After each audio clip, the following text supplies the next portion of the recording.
สวัสดีครับวันนี้นะครับน้องเท่นะครับก็จะพามาพบกับเกษตรกรที่ปลูกข้าวโพดเลี้ยงสัตว์นะครับวันนี้เราจะมาเยี่ยมแปลงของพี่อ๋อนะครับเดี๋ยวไปพบกับพี่อ๋อเลยนะครับสวัสดีพี่อ๋อครับ สวัสดีครับ สวัสดีครับพี่อ๋อตรงนี้เรียกว่าหมู่บ้านอะไรครับพี่ที่นี่เขาเรียกหมู่บ้านศรีสวัสดิ์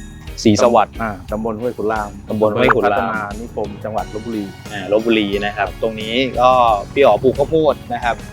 ต้องถามก่อนว่าพี่อ๋อปลูกตรงนี้พื้นที่กี่ไร่ครับตรงนี้ข้าวโพดอันนี้แปลงนี้เป็นพื้นที่10 ไร่ 10 ไร่ใช่ไหมครับข้างหลังเราเนี่ยเนาะใช้พันธุ์อะไรอยู่ครับ WS 6409ครับข้าวโพดเลี้ยงสัตว์โดยตรงเขาพัฒนาสายพันธุ์มาจากข้าวโพดแป้งครับก็คือสำหรับที่เอาไว้ให้เลี้ยงสัตว์โดยเฉพาะอายุเก็บเกี่ยวได้ก็ตั้งแต่75 วันขึ้น75 วันขึ้นไปครับเบากว่าข้าวโพดแป้งพื้นเมืองเราพันธุ์ทั่วไปครับสินค้าของเราครับตัว HD Moon เนาะปุ๋ยอินทรีย์นะครับแล้วก็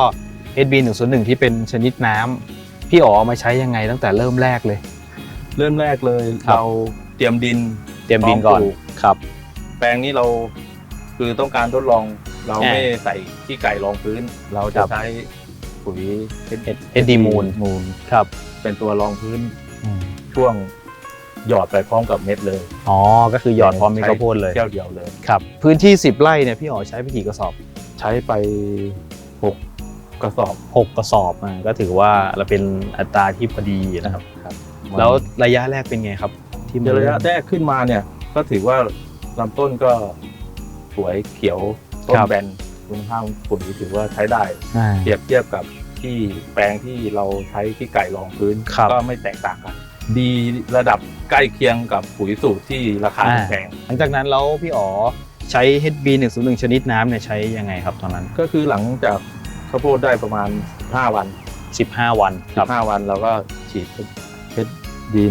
HB 101ครับอีกทีหนึ่งแล้วก็อีก10 กว่าวันแปลงนี้เราฉีดไปแค่2 เที่ยวเองครับช่วงนี้หนอนมันค่อนข้างระบาดเยอะใช่ไหมครับครับก็คือพี่อ๋อใช้ HB 101แบบชนิดน้ำเนี่ยใช้ฉีดพร้อมกันกับยาฆ่าหนอนเลยใช่ไหมเราจะฉีดไปพร้อมกันเลยเพราะว่าตัวนี้ถือว่าผสมกับยาเคมีได้ครับไม่มีผลที่ทำให้คุณภาพมันแตกต่างแล้วสิ่งที่พี่อ๋อเห็นในช่วงจังหวะที่ฉีด HB น้ำไปเนี่ยให้เห็นใบเหลืองเลยมันจะเขียวตลอดเลยคือปกติข้าวโพดแปลงใหญ่เนี่ยมันจะมีที่ไม่เสมอเป็นร่องน้ำอะไรเนี่ยมันก็จะเห็นแบบโครงสร้างเหลืองบ้างเป็นผิวแต่เนี่ยถือว่าเขียวทั้งแปลงเลยปุ๋ยตัวนี้ช่วยได้เยอะกับเรื่องไส้งานคือมันสมบูรณ์ตั้งแต่เล็กๆครับที่พี่อ๋อบอกว่าสมบูรณ์นะครับมันข้าวโพดในความสมบูรณ์ปกติมันจะต้องเป็นลักษณะไหนครับคือทรงใบจะมีลักษณะกว้างเขียวครับแล้วก็ใบกว้างเขียวตั้งแต่โคนต้นเลยครับอย่างใบโคนเนี่ยปกติจะแห้งครับแต่อันนี้มันถือว่าเขียวตั้งแต่ใบแรกยันสุดเลยแล้วก็ทรงรากเนี่ยครับมันจะเป็นทรงสุ่มนี่อายุกี่วันนะครับตอนเนี้ยอันนี้อยู่ที่70 กว่าวันโหดูฝักถือว่าเราเอื้อมมือสุดครับยอดยังเลยอยู่เนี่ยถือว่าสมบูรณ์ถือว่าสูงได้ตามที่ว่าเราต้องการอยากจะได้สักกี่วันนะครับที่ว่าพี่อ๋อจะเก็บเกี่ยวผลผลิตอันนี้น่าจะรอประมาณ10 กว่าวันน่าจะรออายุประมาณ80ใช่ไหมครับแต่ว่าต้นก็ยังโตได้อีกจะได้โตได้อีกแล้วฝักก็จะโตอีกได้อีกนี่คือเราก็บดทั้งต้นครับเราจะเน้นเรื่องคุณภาพเรื่องเราไม่หลอกกันครับคือในการที่เราเอาไปขายฟาร์มเขาก็ได้ประโยชน์ฝักที่มันมีคุณค่าทางอาหารครับ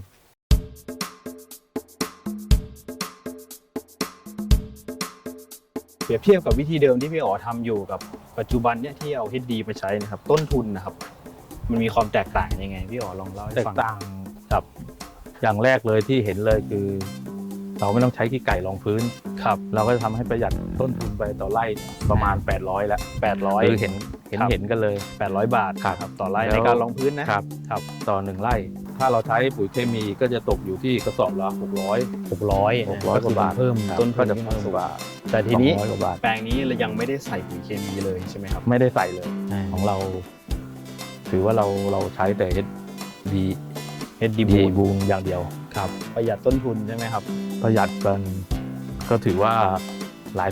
10%ที่เราเปรียบเทียบ ครับยังไงก็เหลือเงินเยอะขึ้นกว่าเดิม ครับผม เพราะเราไม่ได้ลงทุนเหมือนวิธีเดิมเนาะ ใช่ครับ เพราะฉะนั้นเราเปลี่ยนวิธีมาแล้วเนี่ยเราก็ต้องหาให้มันประหยัดใช่ไหมครับ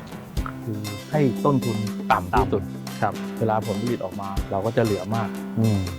พอหลังจากหักต้นทุนการผลิตก็คือส่วนที่เหลือคือกำไรของเราที่ว่าเราจะได้แต่ละแปลงเท่าไหร่ ครับ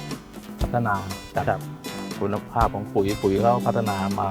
มันก็ต่างต้นต่างต่อยอดกัน ครับ เราก็อยากให้มันเป็นจุดที่ให้เกษตรกรได้เหลือกำไร ครับ ผู้ใช้ที่ยังไม่เคยใช้เนี่ย ครับ หันมาลองใช้ดู เพราะว่าปุ๋ยตัวนี้ถือว่าราคาต้นทุนต่ำครับคุณภาพ ถือว่าดี คือพี่อ๋อพอใจ ครับ มากๆนะ ใช่ครับเราทำเราใช้เราส่งต่อให้เขาได้ใช้เนี่ยจึงบอกได้เต็มปากว่าเราใช้มาแล้วมันได้ตามที่เราตั้งเป้าไว้ เราวันนี้ผมพามารู้จักพี่อ๋อนะครับได้ฟังรายละเอียดที่ว่าพี่อ๋อกระบวนการผลิตข้าวโพดของพี่อ๋อแล้วนะครับแล้วก็สินค้าของเรามันตอบโจทย์กับข้าวโพดยังไงพี่อ๋อได้เล่าให้ฟังแล้วนะครับเนาะวันนี้ก็ผมก็จะขอลาพี่อ๋อเพียงเท่านี้แล้วครับผมโอเคสวัสดีครับ สวัสดีครับ สวัสดีครับ